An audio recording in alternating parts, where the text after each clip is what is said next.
Los crímenes de la calle Moore. Una historia original de Edgar Allan Poe. Capítulo 3. En nuestro capítulo anterior, Luis Mignaud y el analógico Dupin escuchan la voz de diferentes testigos las horrendas narraciones de lo sucedido en la casa de la calle Moore, lo cual inspira a Dupin a investigar el caso por su propia cuenta, con ayuda de su amigo. Creo que deberíamos proceder personalmente a un examen, antes de formarnos una opinión. ¡Excelente! La aventura que necesitábamos. Nuestro hogar había sido una típica casa parisiense, y en otras circunstancias estoy segura de que Auguste Dupin y Jules Mignaud habrían quedado maravillados ante lo acogedor que se sentía entrar a nuestra casa. Habíamos sido personas tranquilas, inocentemente asesinadas en la habitación principal.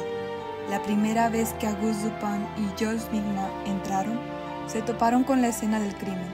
Un aposento que había sido respetado tal cual como se describía en el periódico, a excepción de nuestros dos cadáveres, colocados lado a lado junto a la caja fuerte que se encontraba en el centro de la habitación. Dupin recorrió cuidadosamente la habitación, apenas y pronunció palabra, y después de un rato volvió a la calle. Luego de haber hecho algunos encargos, los dos hombres volvieron a la escena del crimen, esta vez acompañados por el jefe de policía. El aposento seguía intacto. Las dos ventanas, una más arriba que otra, se encontraban cerradas. El librero estaba medio vacío, pues todos nuestros libros estaban regados por la habitación, pero aún así Auguste Dupin había encontrado uno de su interés, que hojeaba mientras su amigo Jules Mignaud y el jefe de policía, Henri Duval, seguían buscando por pistas. Visiblemente agotados, recorrían una y otra vez la chimenea y mi cómoda, donde estaban los cajones todos saqueados y mi ropa desparramada por la cama y el suelo. Camaradas, ¿han observado alguna cosa peculiar en el escenario de estas atrocidades? No, nada peculiar. Por lo menos nada que no hayamos encontrado cuando revisamos esta misma habitación por primera vez. ¿Podría usted decirme por qué han tenido que venir a revisar por segunda vez? Viniendo de un hombre como usted, pensaría que con un solo vistazo a estas atrocidades sería suficiente. Me temo que ni siquiera usted, que ha tenido la libertad de revisar la escena del crimen en diversas ocasiones, ha penetrado en el insólito horror de este asunto. Tengo la impresión de que considera insoluble este misterio por las mismísimas razones que deberían inducir a considerarlo fácilmente solucionable. La policía se muestra confundida por la falta de motivo, por su atrocidad. Es imposible conciliar las voces que se oyeron disputando, sin mencionar que era imposible escapar de la casa sin que el grupo que ascendía por la escalera lo notara. Es una situación insólita. Nadie es capaz de resolver lo que ha ocurrido. No es insólito, es abstruso. En este tipo de investigaciones no debemos preguntarnos qué ha ocurrido, sino qué hay en lo ocurrido que no se parezca a nada ocurrido anteriormente. En una palabra, la facilidad con la cual llegaré, o he llegado, a la solución de este misterio se halla en razón directa de su aparente insolubilidad a ojos de la policía. ¿Será que ha logrado resolver el misterio? No por completo.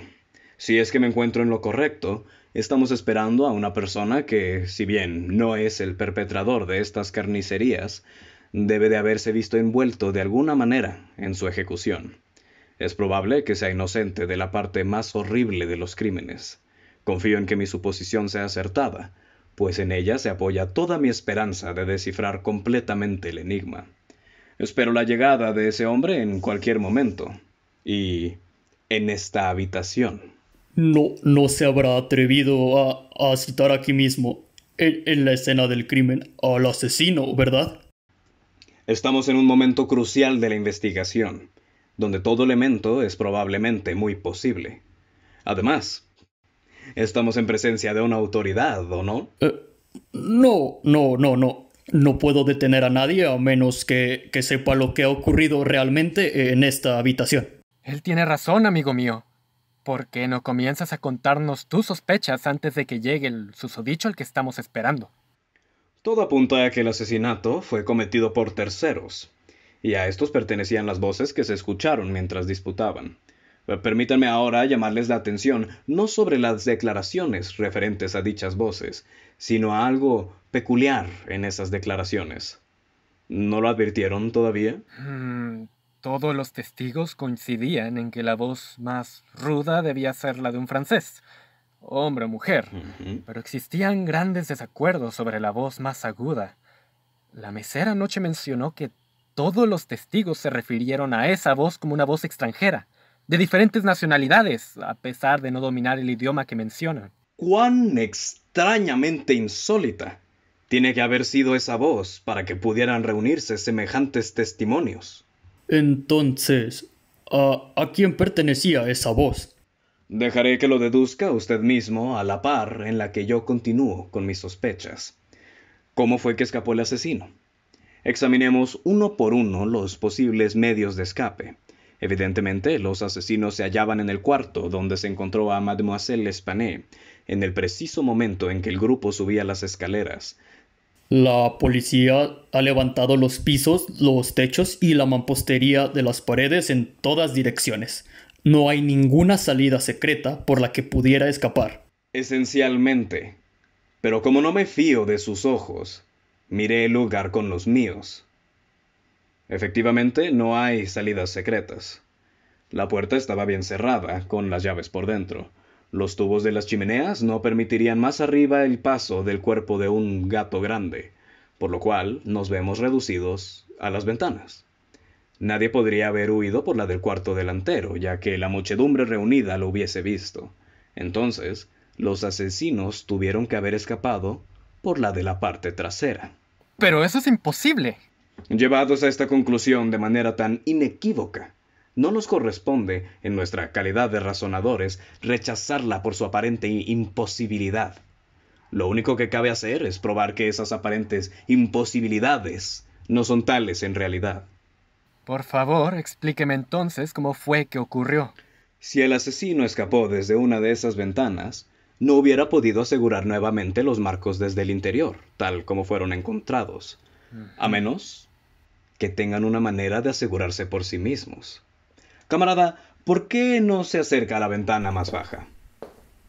Intente extraer el clavo para levantar el marco de esta. No se puede. Resiste a todos mis esfuerzos. Pero aquí se ve un resorte. Mire. Si lo oprimo, el marco se levanta. ¡Ajá! Entonces el asesino escapó por esta ventana. Si hubiera escapado por esta ventana, el resorte habría asegurado el marco, pero ¿cómo reponer el clavo? ¿Los asesinos tenían que haber escapado por la otra ventana? Si es que ambas ventanas tienen los resortes idénticos, pero con los clavos colocados de manera distinta... Amigo mío, ¿por qué no nos hace el favor de revisar la otra ventana? Ayúdeme a subir a la cabecera.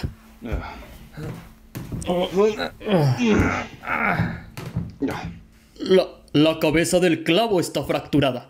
Hace que se vea normal, pero en realidad se ve... Hace que el enigma quede explicado. No, aún queda saber cómo le hizo para bajar hasta el primer piso y cómo fue que entró en primer lugar. Sin duda, su método de salida fue el mismo que el de entrada. Camarada, aproveche que está ahí para asomarse. Verá que aproximadamente a 1,5 metros corre una varilla de pararrayos. Oh, así es, pero desde esa varilla hubiera resultado imposible alcanzar la ventana y mucho menos introducirse por ella. Observé, sin embargo, que las persianas del cuarto piso pertenecen a esa curiosa especie que los carpinteros parisienses denominan ferrade. Son como una puerta ordinaria, con la diferencia de que la parte inferior tiene tablillas que ofrecen excelente asidero para las manos. Es claro que si se abren del todo, Su borde quedaría a unos 2 pies de la varilla del pararrayos. También es evidente que, desplegando tanto agilidad como coraje, se podía llegar hasta la ventana trepando por la varilla y, suponiendo la persiana enteramente abierta, un ladrón podría haberse estirado y sujetado firmemente de las tablillas de la celosía. Si suponemos que la ventana estaba abierta en este momento, habría logrado entrar así en la habitación. Ayúdeme a bajar. Ah.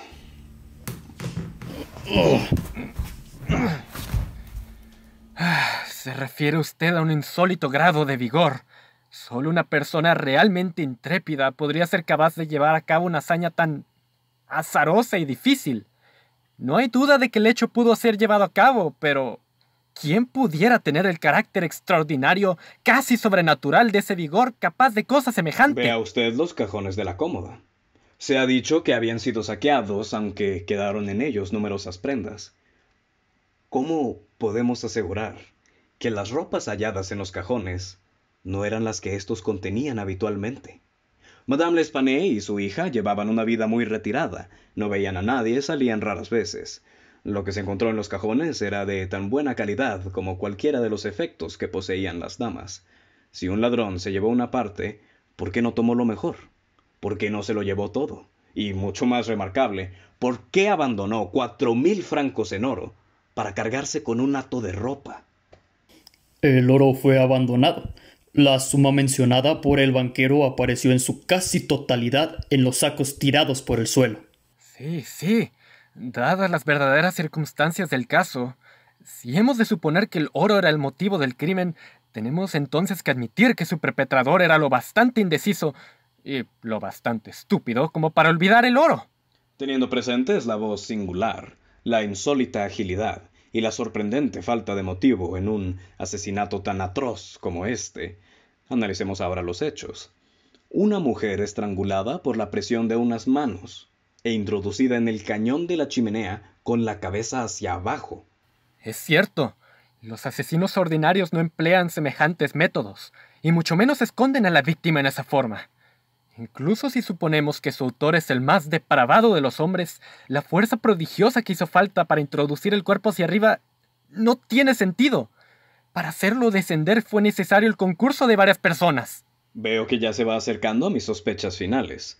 Tengo pues que recordarle un punto muy importante para que logre resolver el rompecabezas en su mente.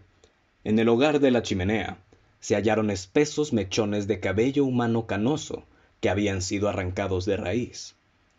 ¿Sabe usted la fuerza que se requiere para arrancar en esa forma 20 o 30 cabellos? Además, la garganta de la anciana señora estaba machacada presuntamente por una simple navaja. Lo invito a considerar la brutal ferocidad de estas acciones. Entonces, claramente estamos hablando de alguien con una asombrosa agilidad, una fuerza sobrehumana, una ferocidad brutal, un asesinato sin motivo y una voz de tono extranjero para los oídos de hombres de distintas nacionalidades. ¿De quién podría estar sospechando? ¿Un maníaco? ¿Un loco furioso escapando de algún sanatorio mental de la vecindad? Su idea no es inaplicable, pero, aun en sus más salvajes paroxismos, las voces de los locos jamás coinciden con esa extraña voz escuchada en lo alto. Los locos pertenecen a alguna nación y, por más incoherentes que sean sus palabras, tienen coherencia. Además, si el cadáver de Madame L'Espanaye, verá que tiene firmemente agarrado en la mano un mechón de cabello. Ciertamente no el de un loco. ¿Puede decirme qué piensa de ello? Dupont, este cabello es absolutamente extraordinario. No es cabello humano. No he dicho que lo fuera, pero antes de que resolvamos este punto, le ruego que mire la garganta de Mademoiselle L'Espanaye. Parecen ser unas contusiones negruzcas y profundas huellas de uñas. Una serie de manchas lívidas que evidentemente son resultado de la presión de unos dedos. Notará usted que esto indica una presión firme y fija. No hay señal alguna de deslizamiento. Cada dedo mantuvo, probablemente hasta la muerte de su víctima, su terrible presión en el sitio donde se hundió primero. Le ruego ahora que trate de colocar todos sus dedos a la vez en las respectivas impresiones, tal como aparecen en el dibujo. Adelante. ¡Esta marca no es la de una mano humana! Lea ahora este pasaje de Cuvier. El gran orangután leonado de las islas de la India Oriental. Precisamente. La gigantesca estatura, la prodigiosa fuerza y agilidad, la terrible ferocidad y las tendencias imitativas de estos mamíferos son bien conocidas. Las huellas en la garganta del cadáver concuerdan exactamente con este dibujo, y el mechón de pelo coincide en un todo con el pelaje de la bestia descrita por Cuvier. De todas maneras, no alcanzo a comprender los detalles de este aterrador misterio, sin mencionar que se escucharon dos voces que disputaban, y una de ellas era sin duda la de un francés. Cierto, un francés estuvo al tanto del asesinato. Es posible, e incluso muy probable, que fuera inocente de toda participación en el sangriento episodio. El orangután pudo habérsele escapado, y el francés siguió sus huellas hasta la habitación, pero, dadas las terribles circunstancias, le fue imposible capturarlo otra vez. ¿El animal anda todavía suelto? Si mis sospechas son correctas y el francés en cuestión es, como lo supongo, inocente de tal atrocidad, el aviso que le hice llegar hace ya unas horas lo hará acudir, si no me equivoco, en unos momentos. ¿Qué ha puesto usted en ese tal aviso? Que se ha capturado un gran orangután leonado de la especie de Borneo. Su dueño puede reclamarlo, al presentarse aquí mismo.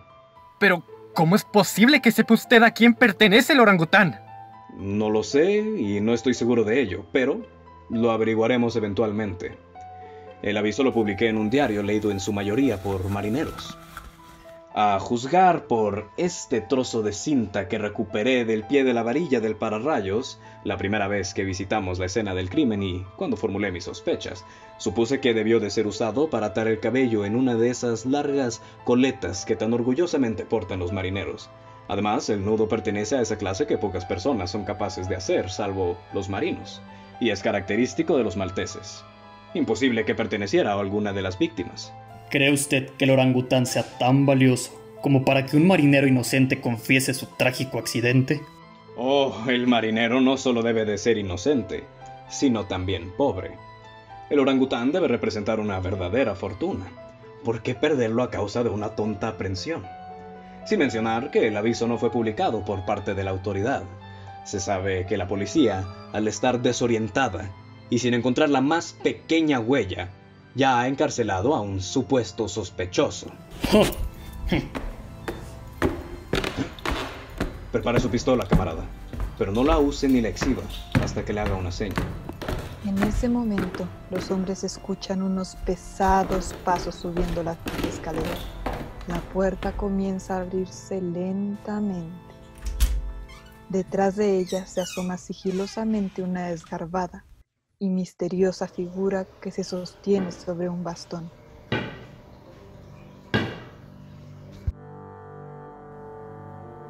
Gracias por acompañarnos.